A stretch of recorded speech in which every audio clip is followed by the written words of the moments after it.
Hello everyone, আপনারা দেখছেন life out of the box, সঙ্গে আমি অভিজিৎ। আজকে চলে এসেছিলাম মুদিয়ালি ক্লাবের দুর্গা প্রতিমা ও প্যান্ডেল দেখার জন্য।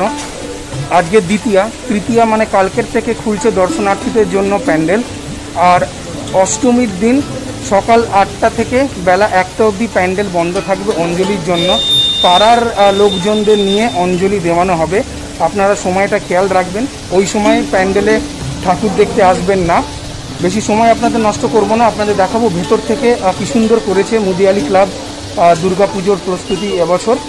আর ভিডিওটা যদি ভালো লাগে তাহলে অবশ্যই লাইক, কমেন্ট অ্যান্ড শেয়ার করবেন। আর যদি সাবস্ক্রাইব না করেন তাহলে অবশ্যই সাবস্ক্রাইব করবেন।